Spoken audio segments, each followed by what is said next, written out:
The Nairobi Governor Johnson Sakaja seems to be in a panic mode. Sakaja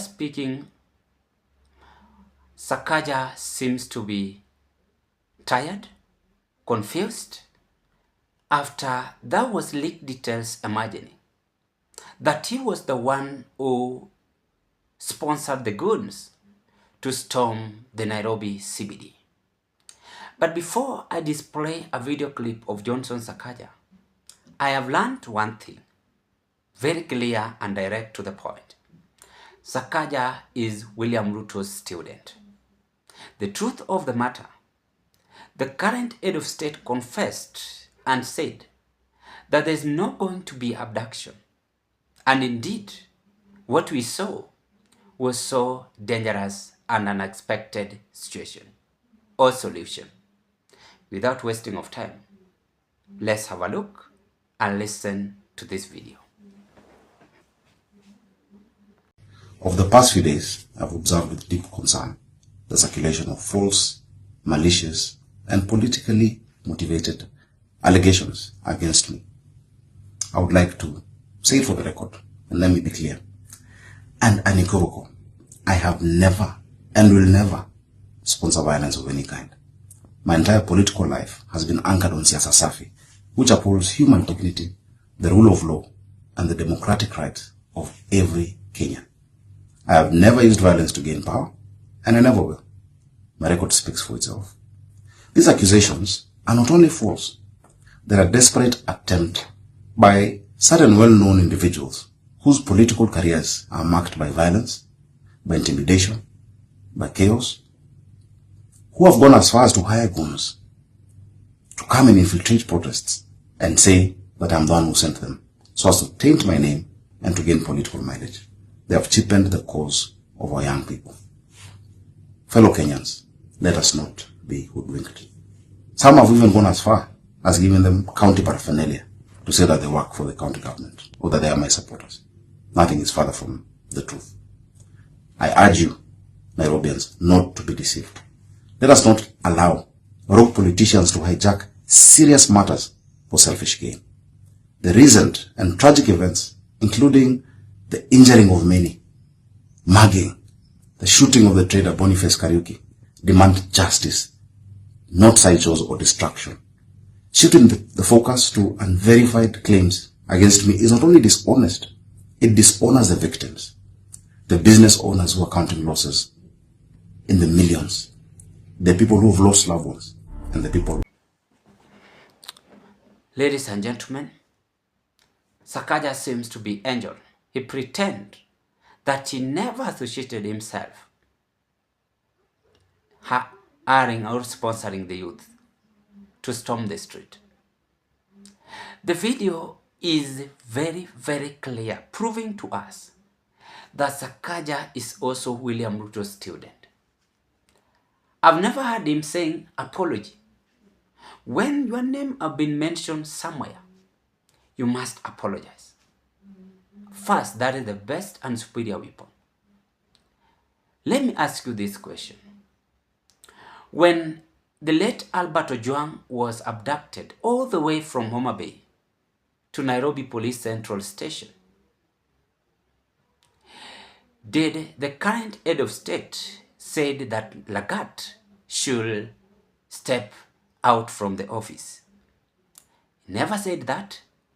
He pretended and kept calm or quiet. Then what next? Those are the questions we must ask ourselves. The second question, why do you think Sakaja is stressing up this issue? It means that where there is smoke, there must be fire. The fire is in Nairobi City Hall. The goons had confessed.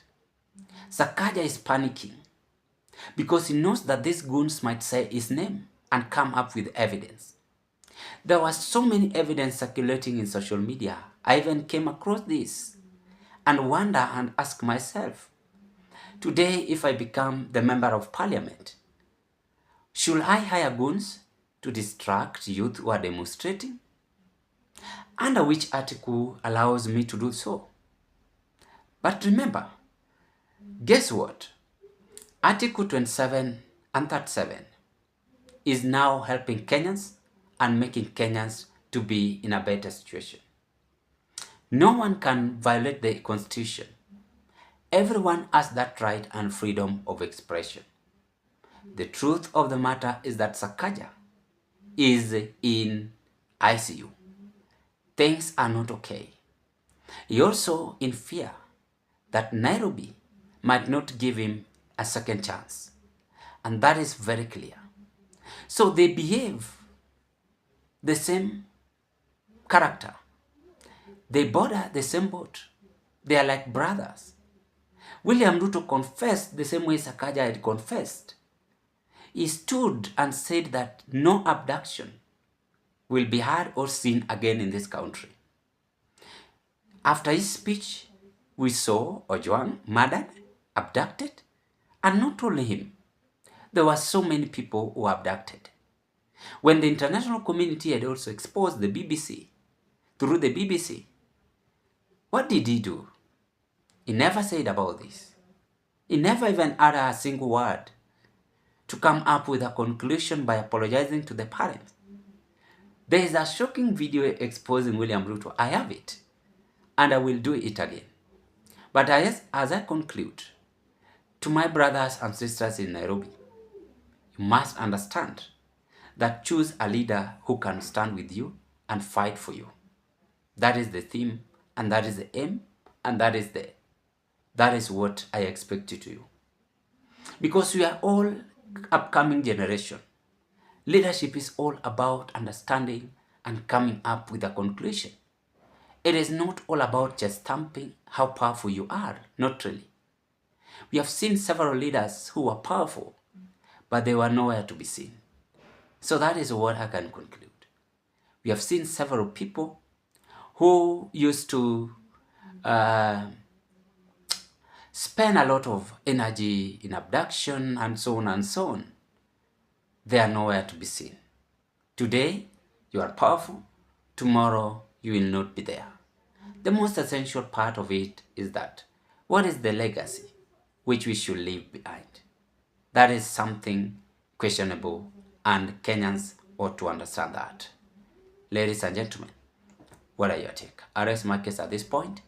I wish you all the best, and thank you so much for your continued support always.